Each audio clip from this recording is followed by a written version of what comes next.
Welcome everyone to the debut episode of Real Good Movies. I'm your host Will Beamon, the production manager for College TV at Purdue Fort Wayne. And what is Real Good Movies?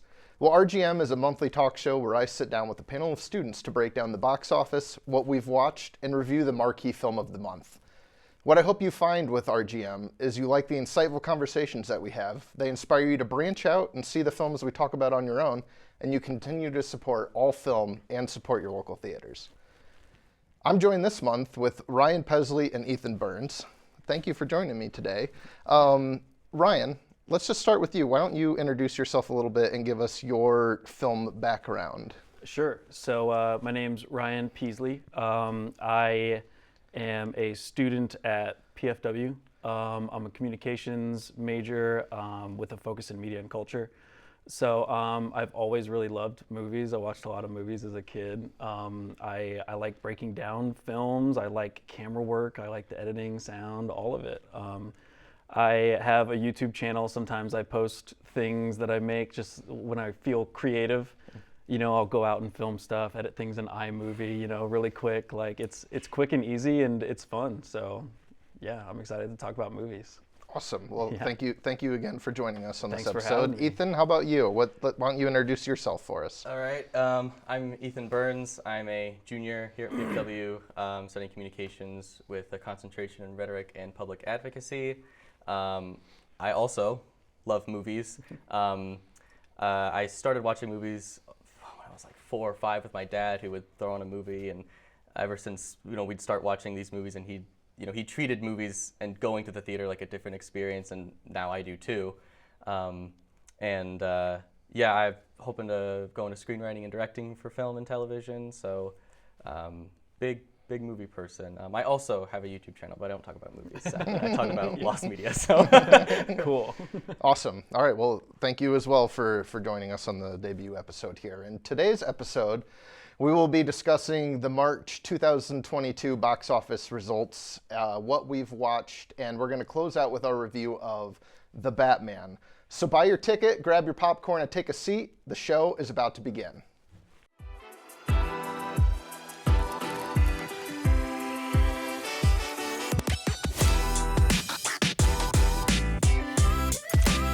Gosh, I love movies.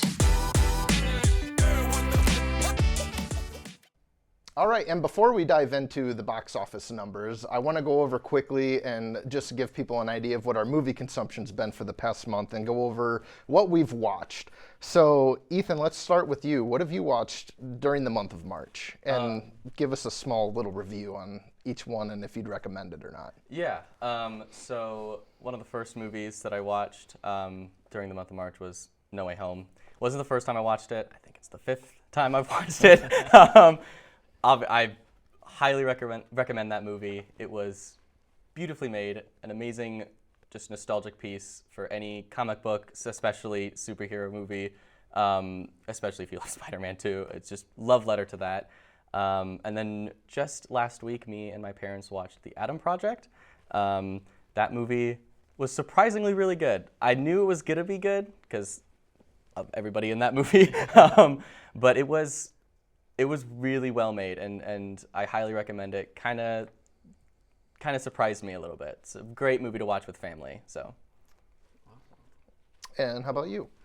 So in the month of March, the one movie that I watched that really stood out to me was The French Dispatch by Wes Anderson. I'm a big Wes Anderson fan, so as soon as that came on HBO Max, I was like, yeah, I gotta put this on. And it's great. It kind of strays a little bit away from Wes Anderson's the way he normally tells narratives, because this is kind of like an anthology. The French Dispatch is a newspaper that's located in a fictional city in France, and it distributes its paper in Kansas. And so at the beginning of the movie, the head of the newspaper dies, and the rest of the movie is them going through the stories that will show up in the last issue of the French Dispatch. And it has like its classic Wes Anderson feel. There's a lot of really cool shots where the scene is frozen and all the actors are frozen in place and there's things flying through the air. There's a cool mismatch of like colored scenes and black and white scenes. It's just it's very Wes Anderson, and I liked it a lot. And of course, I've seen the Batman as well. So. Yes, the Batman too. Yes, I've seen the Batman as well. But yeah, I highly recommend The French Dispatch. It is. I did review it on my Letterboxd account as well, but I think I gave it 4 stars, 3.5 stars, something like that. Okay. So, yeah. Yeah. For me, March was actually a pretty busy month. I watched Turning Red, the new Pixar film that's on Disney Plus. I thought it was incredible. It's extremely funny. The animation is much more kind of like that modern style of cartoons where it's much more like hyper and stuff happening all the time. But I think out of what I like to call the modern era of Pixar, which is to me anything after Toy Story 3. It's my favorite of what Pixar's done. Yeah. So I am excited to see how they're going to continue progressing because I fully expect them to eclipse Turning Red with Lightyear later this year. So I'm really looking forward to that. The next thing, I also watched The Adam Project. I just thought it was fine. It is a very fun family film, and it's got a very fun family-esque plot to it. But the way I worded it in my review of it was 15 years ago, it would have been a direct-to-DVD movie that everyone would have watched and would be posting on Facebook about how it was their childhood, demanding Disney Plus do a series about it. Really? So that's so it's a very specific description, but you know exactly what I'm describing. It probably even had a Disney Channel TV show for 2 seasons to continue the movie even. That's how I felt with it. So it is kind of a refreshing, oh yeah, when I was a preteen, this would have been one of my favorite movies. Yeah. The kid that they cast in the film was, because he plays a younger Ryan Reynolds and has his mannerisms just locked down to a T. So very good casting on that part. So the next movie I watched after that was the A24 horror film X by Ty West. Really good. It's a great throwback and homage to the late 70s, early 80s slasher, schlocky, grimy movies. If you don't know the plot, it's about a adult film crew that goes to a farm and slasher movie stuff ensues. But the one thing that really threw me off on it is it's extremely goofy. It is extremely funny. But it works. It doesn't take you out of the movie at all. But it was a really fun ride. It's just recently entered into theaters. So if you can catch it while it's out, I would recommend it because it was very, very good. And then just last night, I watched The Lost City with Sandra Bullock and Channing Tatum. Really funny, a perfect date night movie.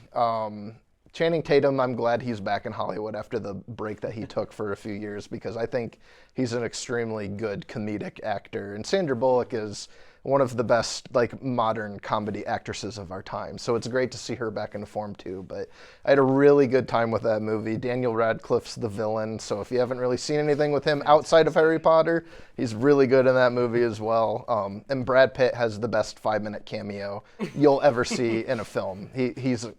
He's Brad Pitt. He's just incredible. So definitely would recommend that if you're looking for something lighthearted and fun to just watch. It's just fun. What's better than going to the movies and having fun? Yes. And then I also watched the Ben Affleck and Ana de Armas thriller Dark Water on Hulu. Awful. Do not watch it. Do not recommend. That was a nice waste of an hour 55. So I'm so glad you said that. I didn't even want to bring it up because I was so nervous. I was I watched that movie last week too. Yeah, Sam Levinson has a career that definitely blows my mind because Euphoria on HBO is amazing, but then every feature film that he touches is such a mixed bag. It's either really good or really bad. What did you not like about Dark Water that was well, there's no story really. There's a lot of tension building and then it just doesn't get resolved. It just the movie just ends. Ben Affleck's really good in it, so his A game was there, but there was nothing really to work with, and his character has a weird obsession with snails. But I couldn't don't stop laughing. Yeah, it's Yeah. I like snails too. it's certainly interesting quirk to have. it's certainly a film. But yeah, so that wraps up my month of March as well. Besides like Cool. the Batman, obviously, but we're gonna be getting to that in this episode anyway, so Cool. I don't really need to sum that up too much. But now let's move on to the next segment where we dive in a little bit to the box office numbers for March 2022. We'll have a graphic up on the screen for everyone watching. This is where the top 5 movies, U.S. domestic totals. And I was a bit surprised at what we got here because we have the Batman obviously leading things off with 306 million U.S. Globally, it's made 600 million. It's on track where it will probably cross that $1 billion mark, which is what big blockbusters, that's like their main goal now for a studio, is you got to get that bill. Number 2 coming behind that is Uncharted, starring Tom Holland. That's still doing incredibly well in theaters. That's based off the Sony video game of the same name. That made 42.6 million domestic, and that's up to 130 million worldwide. Sony has declared that a hit, and they've also greenlit a sequel. And I don't think in a post-COVID world I'm ever going to get used to 130 million being considered a success for a blockbuster, a big budget blockbuster movie. Right. Dog coming in at third, made $23.4 million domestic, and that's up to $55 million globally, which is great because it was on a $15 million budget, and I love seeing those mid-budget studio films succeed. That's something that we need to continue getting those made. At fourth, Spider-Man. I mean, you've seen Spider-Man this month as well, so you're part of the reason. You're the reason it's still sticking around. $14 in that. Yeah, it made 17.6 million this month. It's up to 1.88 billion now. It's made a total in its run 798 domestic, and it's going to cross that 800 mark after this weekend. So that only leaves 2 other films that have reached 800 million domestic or more. That's The Force Awakens and Marvel's Endgame. That's pretty good company to be in, if you ask me. But it'll be interesting to see how they give it some more legs, since like it's on digital now and it's on Blu-ray in 2 weeks. Like what they'll do about that. And then rounding out the top 5 is Jujutsu Kaisen 0, the movie.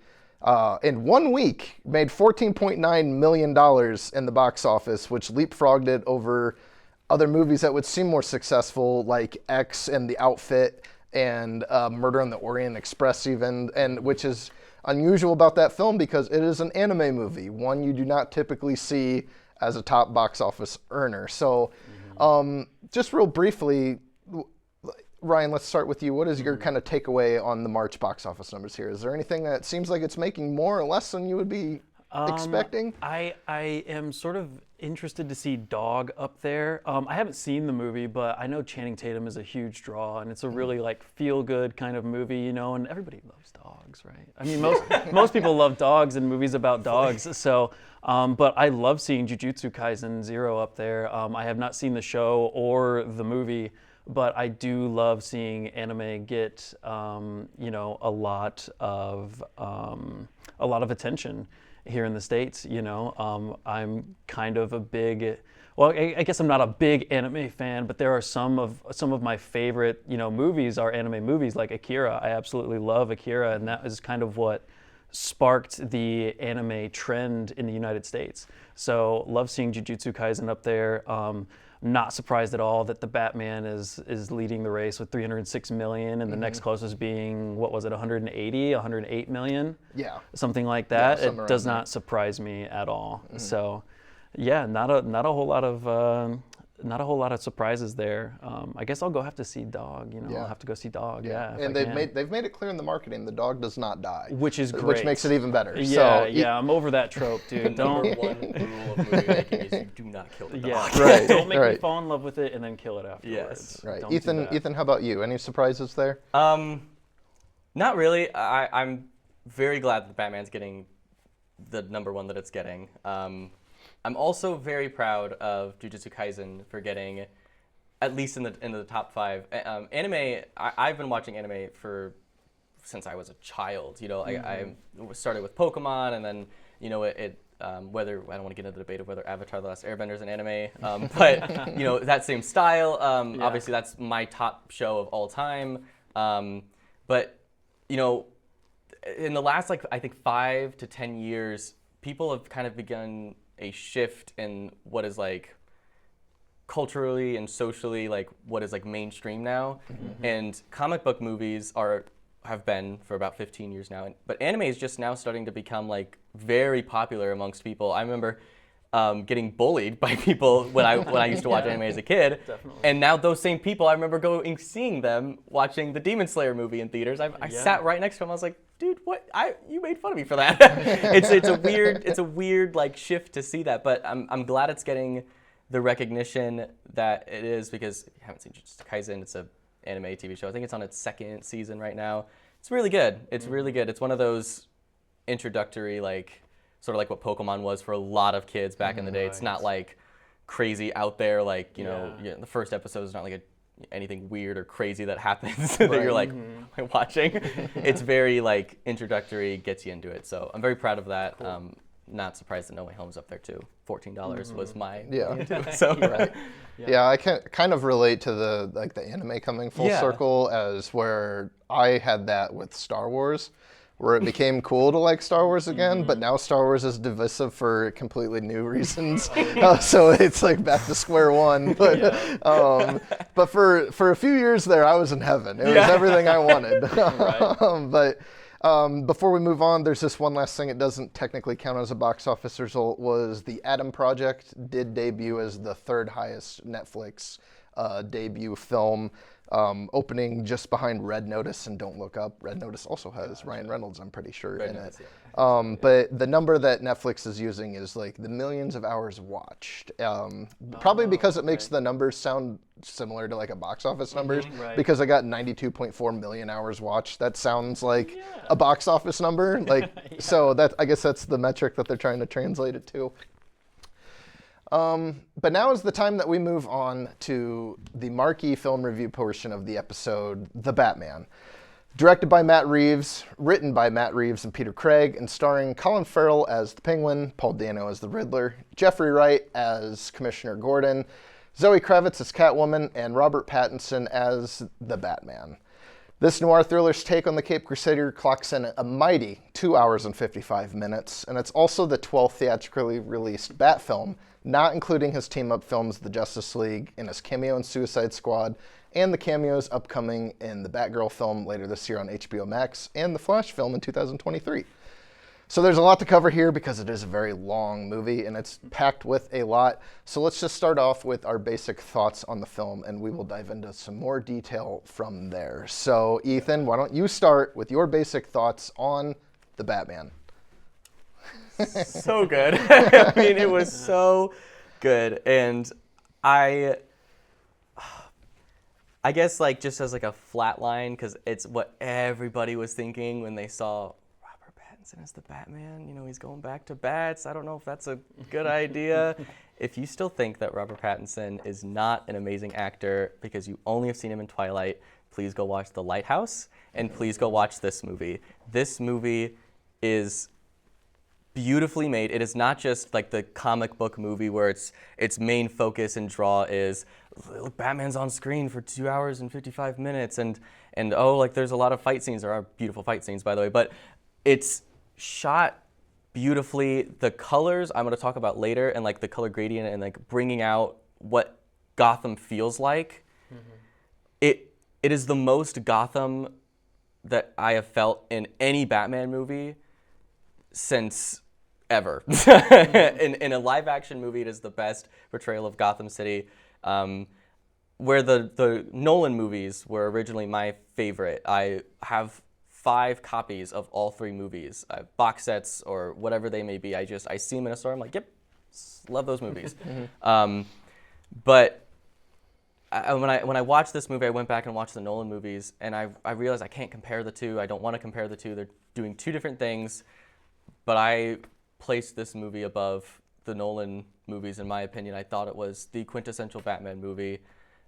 I can't wait to buy it a million times and watch it every single night and just cry and have a great time with it. It was so so good. I can't put it to words. 5 out of 5. Okay. Ryan, how about you? What's your initial and basic thoughts on Batman? So I want to get the things I didn't like out of Batman out of the way first, which there are very few. Okay. They used that Nirvana song one too many times. I think they played it like 2 or 3 times throughout the film. And there was only one point in the whole movie where I felt like it dragged a little bit, but as soon as I felt that, it picked back up again. Okay. And Ethan hit it right on the head. Gotham feels very much like Gotham. It feels very grounded in reality. You like almost only see Gotham at night. It's always raining. The street lights, it's very orange. There's lots of reds. There's great color gradient in this film. You're very immersed within it. And I love that the arc of Batman's character is different in this film as well. You know, he's only 2 years into being Batman. He still sort of thinks he has to be this big kind of scary guy to get Gotham under control. But as you watch the film, the character learns, and we learn too, that he doesn't have to do that necessarily. And so to see this arc take place in Batman's character is fantastic. I love how rudimentary all his gadgets and tools are. Like the Batcave is a bunch of monitors put up and wires running everywhere, and there's pieces of scrap metal, and like you can see the engine that he's working on to put in his Batmobile. You know, not everything is Batman branded. There's not a bunch of cartoony bats everywhere. It's like it's metal, it's tough, it's scary. I think it's great. I think it's a quintessential Batman movie as well. It's a thriller. It's very focused on the detective work that Batman does. And I love that you can tell what Batman is thinking without him having to say anything. There's multiple scenes where he walks into the shot and people don't have to talk to him. They just see him and they know what he's doing. They know why he's there. And it's very, very well made. I give it a 4.5 stars out of 5. My initial thoughts are very similar to Ethan's. I think it is perfect. I think it's a masterpiece. I don't have any of the problems with the length that many of my friends have. I mean, even if you said it was still minor, it was still there. But like none of that hit for me. And I think it was just because I was so entrenched in how the actual movie ended up being. But I think everything hit on like all cylinders. You can just tell the filmmakers were on the top of their game. They really wanted to nail everything correctly. I can't stop thinking about the movie even, and I haven't had a movie really stick with me like that, especially a Batman movie, in a long time. And this definitely is my top Batman film that we've seen. And the first thing I wanted us to kind of dive into to discuss, you've both brought up, and which is perfect, so we can just dive right into it, and kind of how the filmmaking craft behind this film makes Gotham a character and feel alive in a way that we have not really seen ever on live action, at least. The Burton films got it right for that era. The Nolan films worked for their film, but like at the end of the day, Gotham in the Dark Knight is just Chicago. And living where we do, if you visit Chicago enough, every time I watch The Dark Knight, I'm like, oh, I've been there. Yeah, or every time that building that just blew up. Every time I go to Chicago and I drive through the underground tunnel, it's like, oh yeah, just like Batman. And so it's cool that they've made the character like Gotham City. Like it's almost like, let's get that a supporting actor nomination of Gotham City. But so like Ethan, why don't you expound a little bit more on how you think the color grading and the filmmaking craft helped Gotham come alive in this way that we have in this film? Yeah, so as like kind of an introductory, you kind of touched on it, but like comic book movies when they first were starting out, not like first, but like what I remember when I was a kid, like I remember seeing Blade, I remember seeing I can't remember you just said it, the director for that Batman movie, the Tim Burton movies. Tim Burton movies, yes, the Tim Burton movies, sorry. The Tim Burton movies where the wacky, wild, kind of over-the-top creation of who these characters were and the place that they lived in. And at the time, that's what audiences wanted. They wanted that like to feel like a comic book. And then when you got to like the Nolan kind of era, as we call it, or like when Iron Man first came out, there was a massive push into realism every single person that watched a comic book movie was like, I want to know how Iron Man made that suit. I want to know why he's Iron Man. I want to know the depths of who he is. I want to know every single thing about him. And we got the same thing with the Nolan movies. You got to find out how he became Batman. And I remember like 45 minutes of Batman Begins is dedicated to how he built the suit, how he got the suit, how he got the Batmobile, where his gadgets came from, how he learned to use the gadgets. And it was to show this is how he did it. And this movie is directly in between. It is comic book realism, where they don't need to explain how Batman got the suit, how he made it, where it came from. You just are sort of like, yeah, from what I've seen, it looks like he would have made that. And as the 2 years have progressed up until this moment, he's added modifications because he's gone through certain situations. And I feel like this is no better portrayed than in Gotham, which is, it's constantly raining, which you touched on. And the reason they did that is because Matt Reeves was touching on the movie Seven, which every time in the movie Seven that somebody's outside, it's raining out. It's also, is this spoiler talk? Okay. Cool. In the end of the movie, the Riddler floods all of Gotham. It's constantly raining, and it's because the people in Gotham City are about to get flooded, and it's constantly raining, which is raising the water level on the gates. It's hinting at that. Yeah. Matt Reeves took definitely at least several months into writing out every single detail, but he doesn't say anything about it. You know what I mean? It's very show don't tell. When Batman's walking around Gotham City and you see these beautiful set design and it's constantly raining, there's so much happening, there's so much to look at. It doesn't look like any city you've ever seen. And it allows you to just look at it and be like, that's Gotham City. It's not like, they weren't trying to make toys. They weren't trying to sell it as that. They were trying to make Gotham a character. And especially even the people that like don't have any more than 3 or 4 lines in the movie, those are still characters as they're like walking around. Like in the first scene that everybody was, in the trailer that everybody was like freaking out on, with like, I'm vengeance. You know, like that scene is beautiful because it's set up by 2 previous scenes of people looking into the dark, and Batman doesn't come out because he's not there. But they stop whatever they're doing because they're horrified that Robert Pattinson's going to show up and just destroy them. And that to me is what makes this one of the thousands of reasons that this movie is so beautifully made, is that they made Gotham a beautiful character, but didn't say, oh, they're scared of Batman. You as an audience member, I was scared. I was sitting in the dark theater. I'm like, when I was 6, I once stole a candy bar. Is he gonna come out and like take me to jail? Like, you know what I mean? Like it did a great job of that. And we talked a little bit about the color too. There's a lot of red and orange in this movie, and it's some of it's subtle. Like Zoe Kravitz, Catwoman, she's wearing a red wig, and when she's in the Iceberg Club, she's talking to the I can't remember his name, but she's talking to the like dirty cop in that scene, who has his light like shining on him. The only lights on him is blue light, and when it flashes back and forth like that, the next scene he has the bomb collar on that's blue and red, and then that shifts into a police, as it turns out of focus, shifts into a police headlight, and so it's showing in very subtle ways that like these 2 individuals are both fighting for justice. One's fighting for dirty justice. One's doing dirty things for justice. And it's something you can only notice when you watch it 1,000 times and you just have nothing else to look at but the key details in it. But yeah, I could go on, but I want to let other people talk. Ryan, why don't you tell us about what you thought of Gotham as a whole here? Yeah. So I think of Gotham in the Nolan films and how it does sort of just feel like Chicago. You know, it feels very upscale. All the buildings are really like shiny and pretty.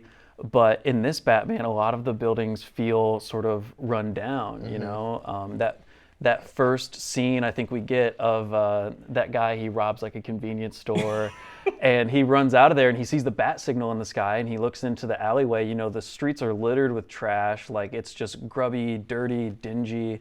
it's awesome. It's a perfect place for Batman to try and clean up, the streets. It makes so much sense.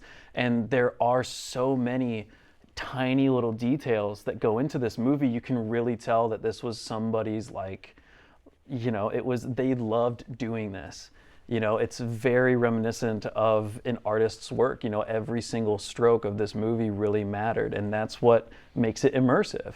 You feel like you're there. It doesn't feel like any city you've ever been in, but at the same time, it feels like you could be there. Right. It's really incredible. And the scenes that do happen during the daylight, I think there's one where he appears as Bruce Wayne out in the daylight, and even then it's like overcast. It's still very kind of gray.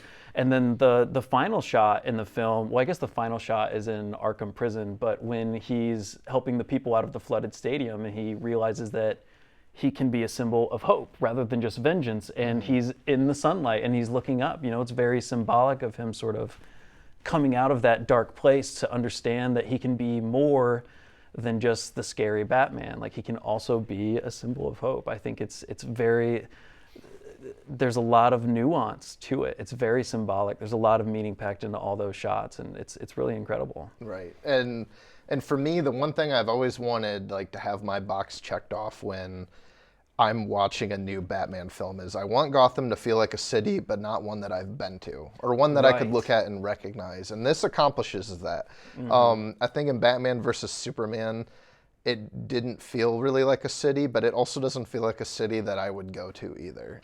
It doesn't have that same kind of dark, but also grounded realism to like what this has as well. And I think the lighting with the orange and stuff made, because I always thought after The Dark Knight, I was like, there's no way we're ever going to beat the tunnel chase between the Joker, the police truck, and then the Batmobile.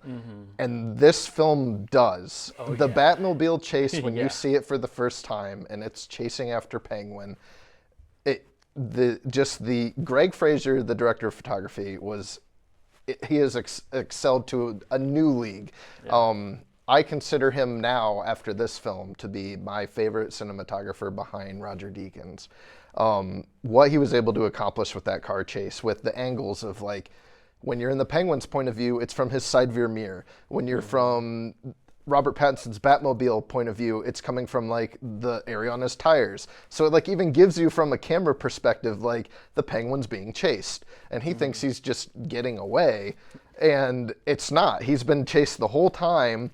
And I just thought that the way that whole thing blended together, where it ends with his car upside down, the upside down shot of him getting out, backlit by the fire, with the cape perfectly flowing as he slowly just walks up, because that's one touch on Batman throughout this movie that I love, is that he walks. He knows he doesn't need to run anywhere. And he just has that, like, young confidence still as a Batman, where he's just like, I can still instill fear on everybody to where I don't need to run. I can just walk and get to where I need to go. And I think that is, like, that scene when somebody is like, well, what's the visual high point that I should see in this?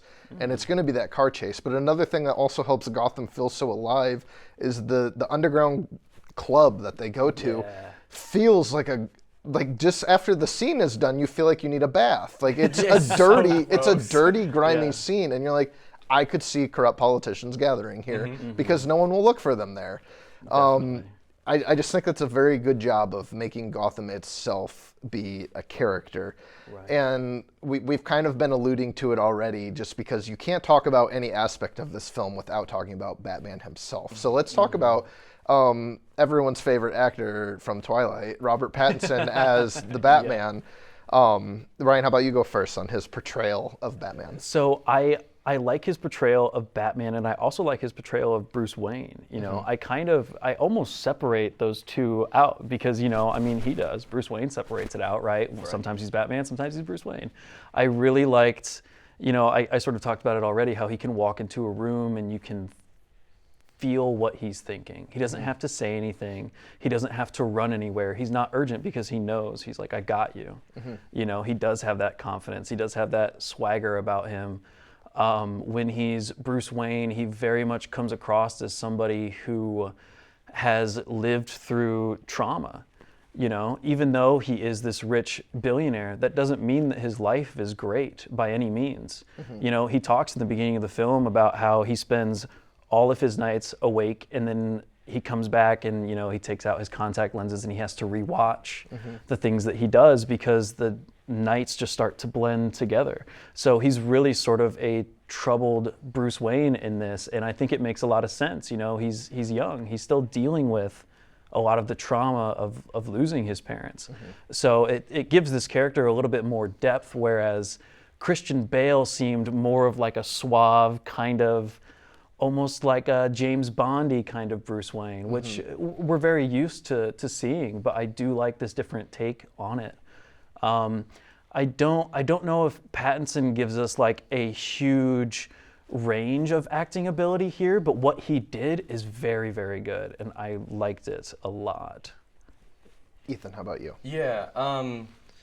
So one of the big complaints that I heard was actually about the emo take of Batman in this, and the one thing that I've said to those people, and I'll say it here, is this Batman. This is not like the Christopher Nolan movies were a Bruce Wayne and Batman movie. They focused a lot on Bruce Wayne. Bruce Wayne is in it more so than Batman is. Bruce Wayne is in this movie for 15 minutes total. Out of the 2 hours and 55 minutes, he's in it for about 15 to 20 minutes. Every other time Robert Pattinson's on screen, he is in the Batman outfit, and it's because he doesn't want to be Bruce Wayne yet. And it's touched on a little bit, but it is headcanon of me, and I this is how I think it's gonna go, but I think this is the movie that we get. So in the next movie, Robert Pattinson's Batman can learn how to be Bruce Wayne again, learning to get that charisma back, learning to get, you know, go out and be Bruce Wayne, and, you know, go to the parties and go to the trust funds and stuff. And even in Batman Begins, we got to see that a little bit with Michael Caine's performance of Alfred Pennyworth. He, on at least 3 or 4 times in that movie, and throughout all 3 movies, he was like, you need to stop being Batman and be Bruce Wayne again, because you're destroying your dad's legacy by like not going outside. When you do go outside, you're beating people up, you know, and when at night. and you're dressed as a bat, like, you know, that's not what I meant when I said put a suit on. Like, that's not what I meant. Right. But when he would go out, you know, he wasn't Bruce Wayne. He had to learn to get that charisma back. It just wasn't as touched on in the Nolan movies, and I hope for that is, for at least Robert Pattinson's take, is in this next one we get to see that charisma kind of come in as Alfred in this movie. Hopefully he's out of the hospital, but when he comes back and, you know, he's like, I like what you're doing as Batman.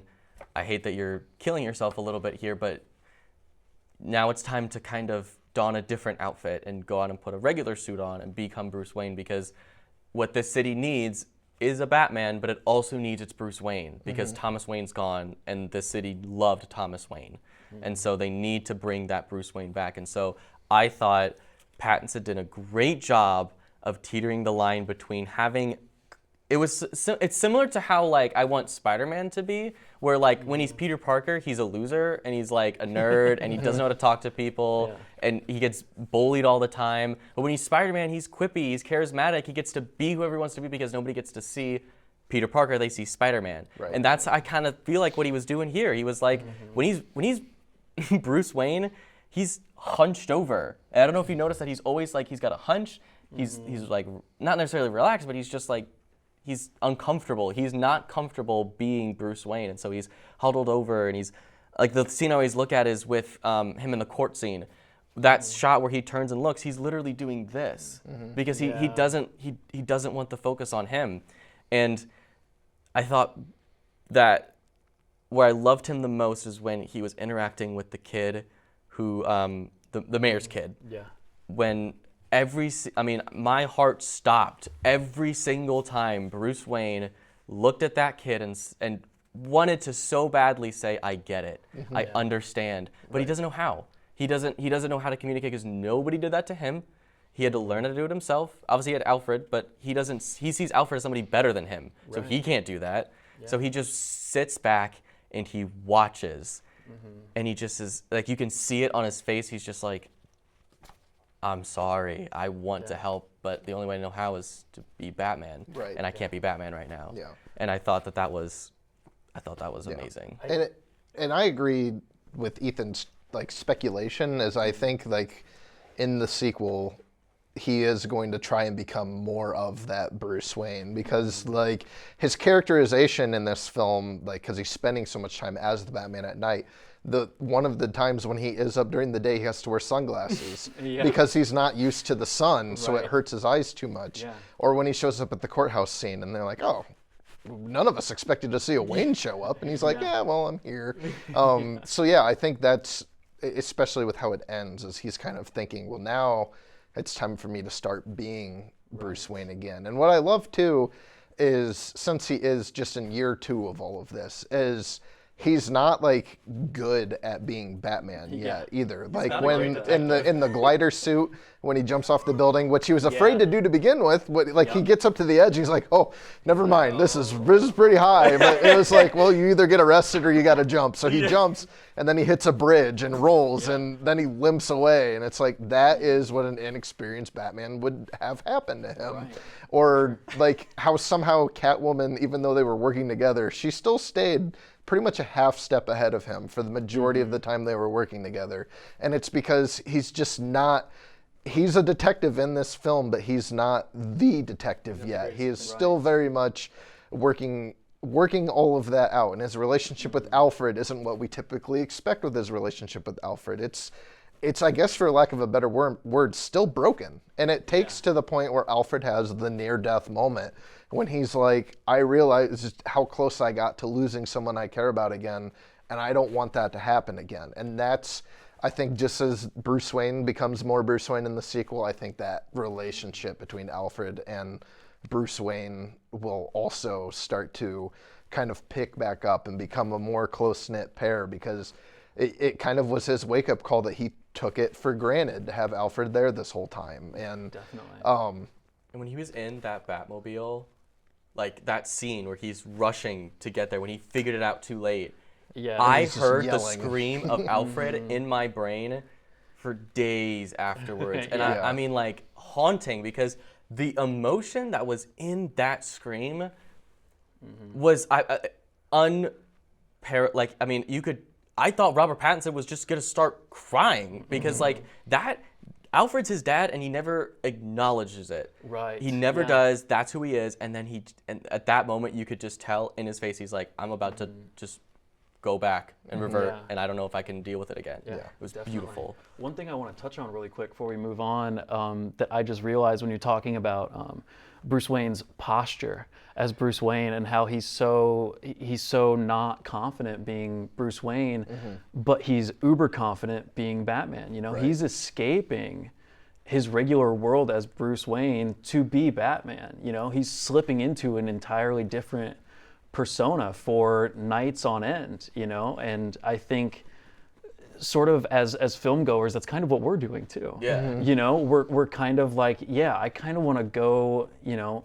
feel like I'm Batman for a little bit, you know, watch him beat people up and drive fast cars and stuff. And, you know, you start to understand the toll that it takes on him, and it's so great for building his character. So good. It's incredible stuff. Amazing. Yeah. And then the next point that I want us to dive into, and it can be lumped together because some of them aren't really worth having a full conversation on their own, and that's the Rogues Gallery featured throughout this film, and that includes the Catwoman, the Penguin, John Turturro's Carmen Falcone representation, and the Riddler we can talk on its own, and we'll cover him next. But let's get these and Gordon, and let's talk about their performances, because I think each of them plays the role uniquely enough from what we've seen before, to where they all feel fresh in a way that we haven't seen, especially the Penguin's performance. Yes. I think his is the most unique of how we've seen the Penguin portrayed on screen.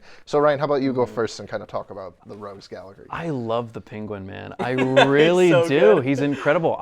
You cannot tell that that's Colin Farrell in there underneath all that makeup and stuff. Yeah.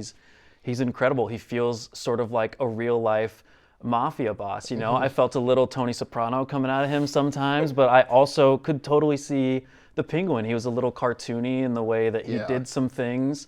I loved all of his screen time. You know, the chase scene was incredible. The scene where Batman has him pinned up against the like that steel beam. You know, when they're figuring out the Riddler mystery, right?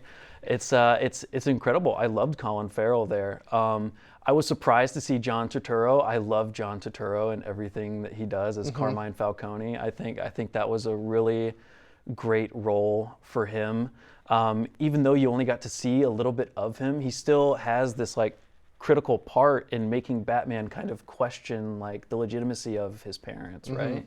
You know, he's starting to understand that like maybe my dad wasn't as good a guy as I thought it was. So even though he plays he has less screen time, I feel like he still plays a very important role. And so does Catwoman. You know, I feel like so often she's used as like a sex symbol, or she's there to just, you know, give Batman some girl to ogle over, but she has some skin in the game here. You know, she actually like has a great storyline here, and we understand her. Like we see her in her apartment and her lose her partner. You know, I'm assuming that girl that gets murdered at the very beginning of the film, or not at the beginning of the film. I'm not sure. That girl goes missing somewhere. Yes, yeah. The beginning of her arc, right? So she gets more of a background here, and we start to understand how she relates to Batman. You know, they're kind of one and the same in some ways, and I thought Zoe Kravitz did a really great job of portraying that. Yeah, I thought that obviously the Penguin was hilarious, and I mean Danny DeVito, obviously, in the original take of the Penguin. He freaked me out. He was terrifying in a makeup not done so well kind of way that freaked kids out, and he had a very iconic role, and so I was curious how he was gonna portray the Penguin, and he was still. What I like about Batman villains is that only like 2 or 3 of them are physically opposing to Batman. Every other one is just like mentally they know how to just poke his buttons. Right. And like the Penguin, like one of like just comic wise, like he's always been that like, not to the Joker of like 8 steps ahead and like destroying stuff, but the Penguin's always been like that like C tier villain that's like always paired with somebody else to mess with him. And what I liked about this one is that Batman treats him like that too. Right. Like he shows up to his iceberg lounge and the Penguin goes, "Whoa, what are you doing here?" And you're like, "Why aren't you arresting him?" And Batman's like, "Because he's doing his own thing. Now, you're gonna help me out, and we're gonna move on." And he tries to do the same thing with Falcone, and it does not work. Because every time Batman shows up to Falcone in this movie, Falcone's just like, "Dude, what are you gonna do? You're gonna hit me? You're gonna do that? You really want to do that? Sure. Let me just destroy you mentally in about 5 minutes." And he does. So I thought those 2 performances were amazing, and obviously the chase scene, which I don't know. I wrote it down as one of the things I want to talk about. That scene where he jumps through the fire is not at all CGI. It is all practical. Yeah, it was the director came out and was like, a lot of people thought that I did that CGI, but that was all in camera. He really jumped through fire. Like he really did that. And that's why it looks so cool, because it's done on camera. And so, but the sidetrack, but I thought Catwoman was great. Zoe Kravitz did an amazing job. I like how you said, she has some skin in the game. She definitely tries to not necessarily help Batman, but like use Batman so that she can get what she wants, which is quintessential Catwoman. But I also like how the romance of it is not like the main thing that's between them. It is there, and obviously I'm sure we'll get more of it in the sequel. But honestly, the best relationship in this movie is between Batman and Jim Gordon. Yes, their little buddy cop entirety, when they're every riddle that they solve together, I'm just like, this is hilarious. You could tell that they're like still trying to figure each other out a little bit with him and Catwoman and everybody else. But when him and Gordon show up, they're like cracking jokes. They're like when he lifts up the thumb and goes, "Thumb drive," and Jim goes, "That's hilarious. It's messed up, but it's hilarious." Like I was like, that's quintessential him. That's and great. Yeah, it's great chemistry. That just Robert Pattinson, and I can't remember his name. Jeffrey Wright. Jeffrey Wright. Jeffrey Wright. Yeah, sorry, I wrote it down. Yeah. But those two, in and of themselves, had great chemistry. But Batman and Jim Gordon had great chemistry together. Like when they're in that jail cell and they're like, "Wow, we got to get you out because you got to go get the Riddler," and Batman turns around and he goes, "I have an idea," and he just like looks at him. I'm like, "Oh," and he just says, "All right, right there, buddy," and he just bam, and then the right next scene. Jim Gordon, he's like rubbing his face still as if it's still hurting, and he goes, "You could have held back a little bit." And Batman goes, pulled back. "I did," and you're just like, it's just a buddy cop movie. It's so good. I like how Jim Gordon solves a lot of the riddles before Batman does too. He's helping Batman because Batman is not a great detective yet. He's learning, and I think he's gonna learn a little bit of that from Jim as Jim, because I think he seems not as old as Jim Gordon was in the Nolan movies, but he does seem like he's getting up there in age. He's not commissioner yet. I don't think he becomes commissioner in this, but he is a detective and a ground officer in this movie. So yeah, I thought out of all the side performances, other than Andy Serkis as Alfred, we only got like 10 minutes of it. But Andy Serkis is just one of my favorite actors of all time, and he kills it. Andy Serkis is fantastic. He just kills it. And you can't beat Michael Caine as Alfred. Sorry, you just can't. Michael Caine's the best Alfred. Alfred, but great Alfred. I think the chemistry between the two of them is the best that we've gotten on screen when it comes to Batman and Gordon. Yes, because they just worked so well, and it's like you said, they do crack jokes. This movie is funny. Like I don't know why people think it's not funny. Humor, Like the funniest scene is with the Penguin when he's chained up or whatever, and they're like, "Yeah, we're looking for El Rada Alada," and he's like, "No, you mean La Rada Alada," and he's like, "Don't you know Spanish?" and he like he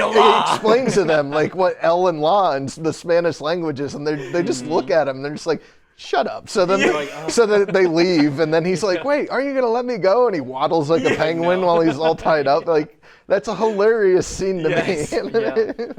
I forgot to speak on Jim Gordon a little bit. I loved him in this. He kills it. Yeah, and Jeffrey Wright is a fantastic actor. You know, I mentioned the French Dispatch. Right. He has a part in that, and it's incredible. If you love Jeffrey Wright, you should go watch that. He's really good in that too, and he's a great Jim Gordon. Fantastic. So the last thing that we need to touch on this film before we give our closing thoughts is obviously the Riddler's portrayal. And there's always that hurdle, because it is not similar at all to how we see a Riddler portrayed on screen before.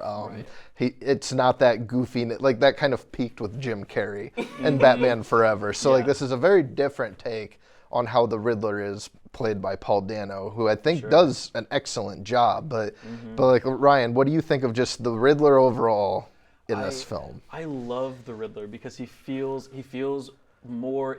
closer to like the Zodiac Killer than he does any portrayal of the Riddler we've seen. You know, he feels, I keep talking about how this movie feels grounded in reality in some ways. He feels very, very grounded. He feels like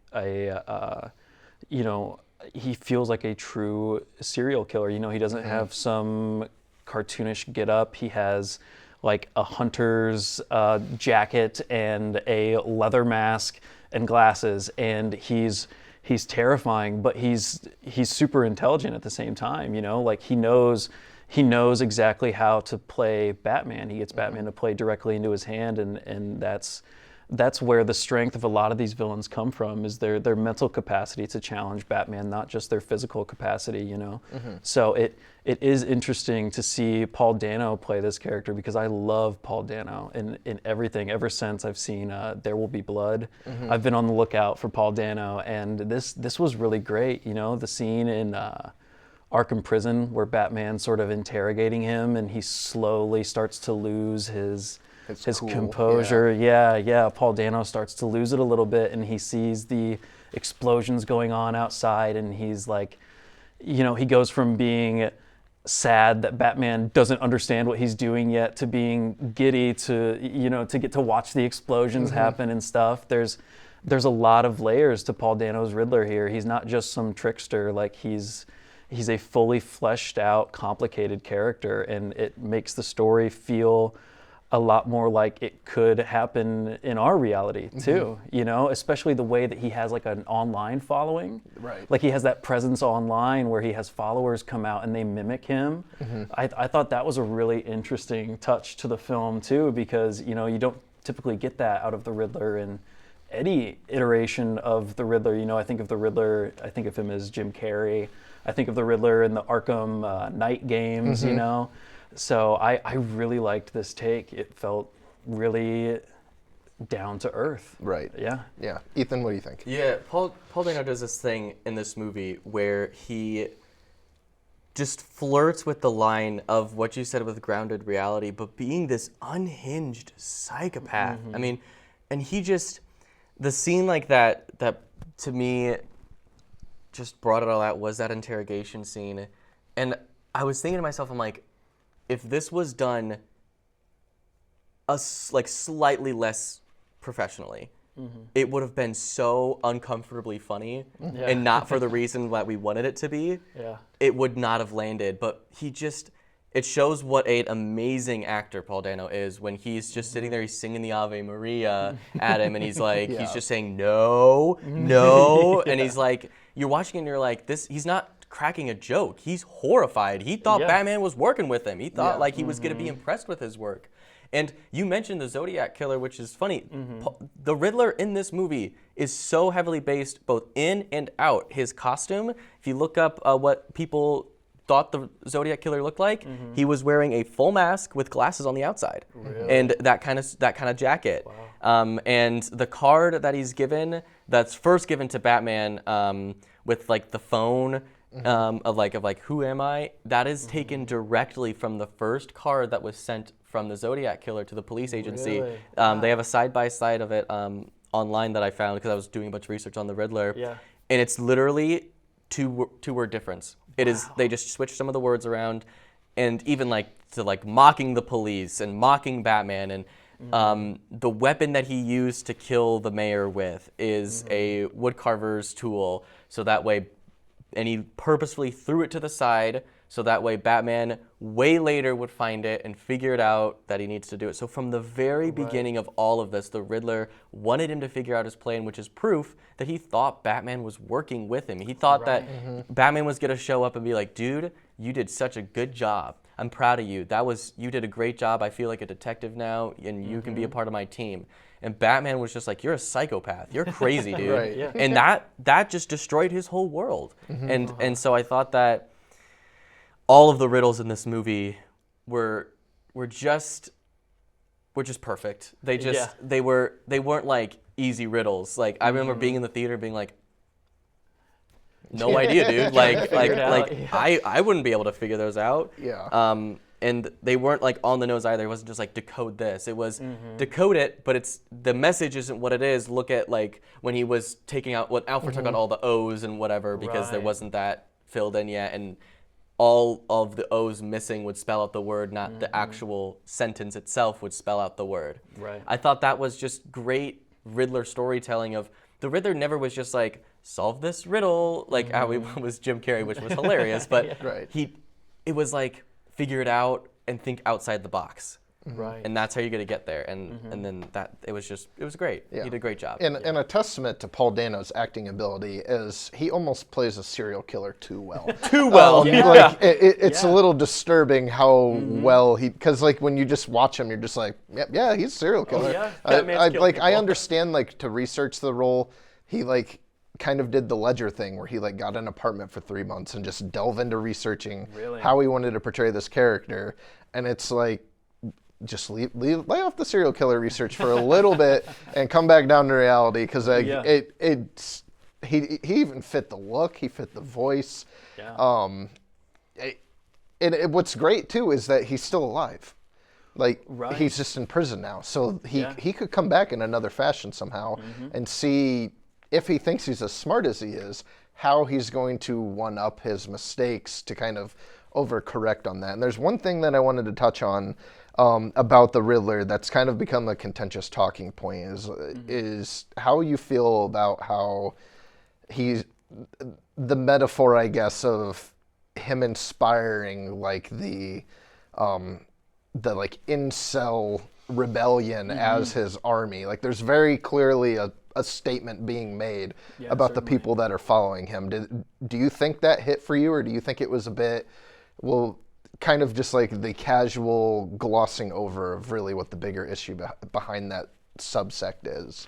I think it does do something to comment on the particular cultures we see online that can go really deep and dark, like the incel culture that is cropping up right now. Right. You know, I think it does comment on that a little bit, but I don't know if it's trying to say anything more than this kind of culture exists here in Gotham too. You know, it further relates us to the story. Right. You know, like we can see this happening in the real world. You know, there was also some there was something Catwoman said at the end of the film about being I forget what it was. It was something about having a black mayor or something now, a black woman mayor, something like that. So that came across a little more heavy-handed than the incel thing did. But I think it was interesting. I did like it at the end that Batman had to fight a whole ton of them, because it's kind of like it's kind of Scarecrow-esque, you know, like he almost maybe feels like he's in a fever dream now, because like I just put this guy away and now there's 20 of them trying to attack me.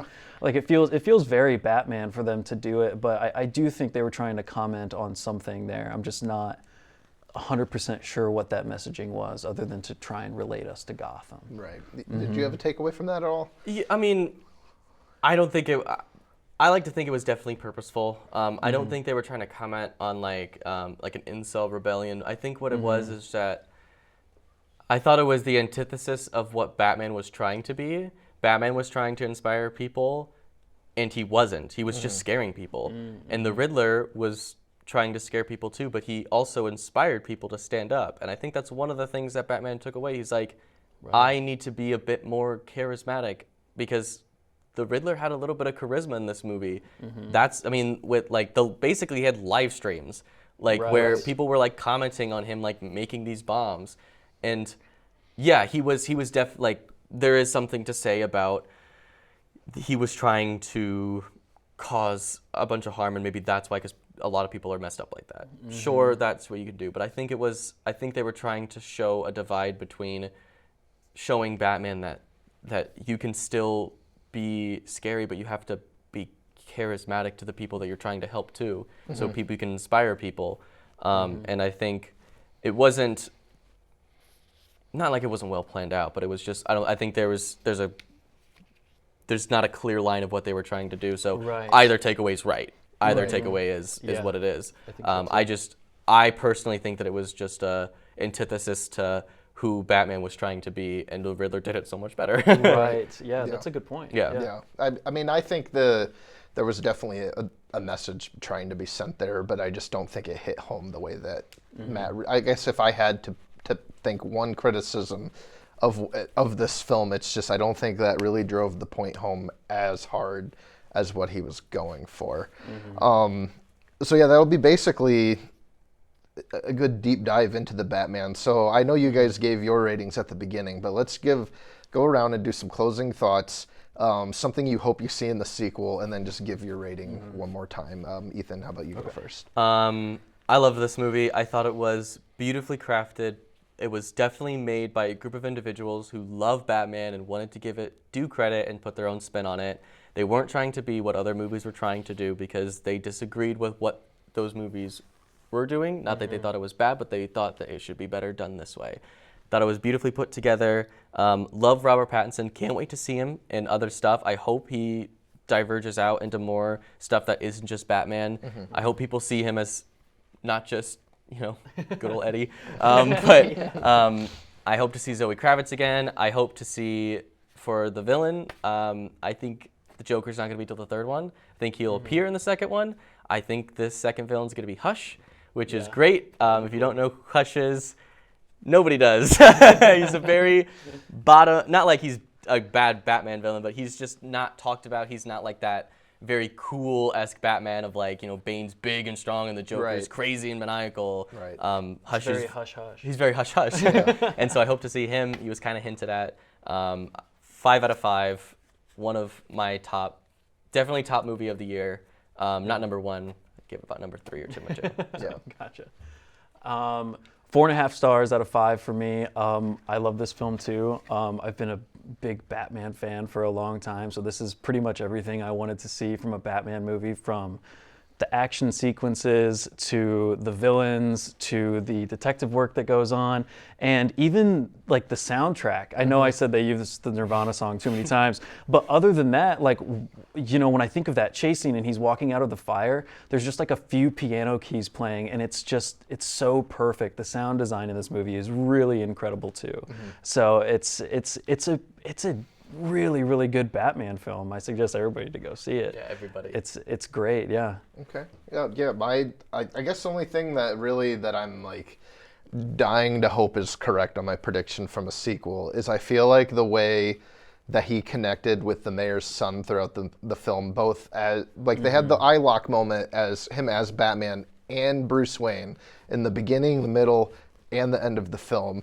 And I feel like in this universe, what Matt Reeves is trying to establish, that is our Robin. Yep. And I think it is Yep. time Yeah, I for can see Robin that. Yep. to get his redemption on the live action Yes. screen. So that's all I want out of however many more that they make. They can make 50 of them. I just want Robin to come back Yes. and get his big screen redemption. So that's what my thought is. They but- did name drop Bloodhaven too at the very end. Yes, so that's we where- could get a right. Robin that turns into a Nightwing at some point. We could, you know, but- which would be very right. cool. Right. And in the sequel, I forgot to mention something about the sequel. If we get Barry Keoghan as Joker, I would absolutely love that. You know, Yes. there are some people who are like, I'm over the Joker, but I recently saw a deleted scene where Batman interrogates Joker in Arkham, and I'm fully sold on Right. Barry Keoghan as Joker. It Yeah, looks I've seen awesome. that too. As people have Joker fatigue, I Yeah. have bad Joker fatigue.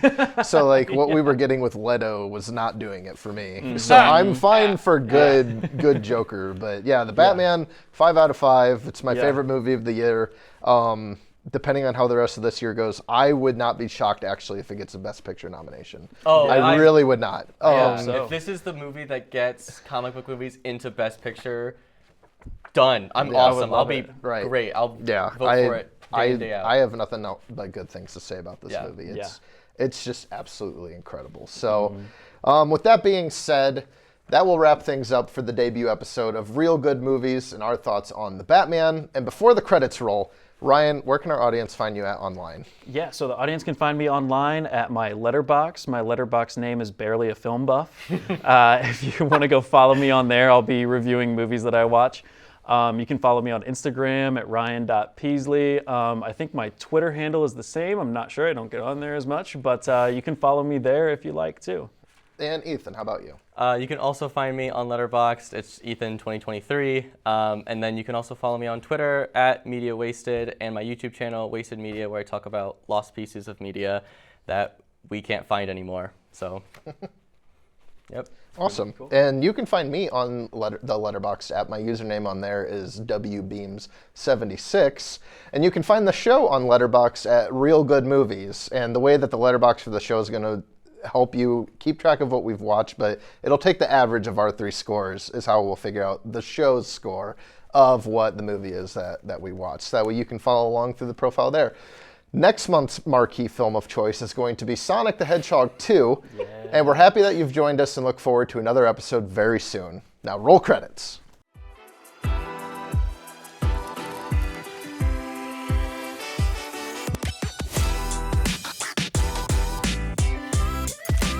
Gosh, I love movies.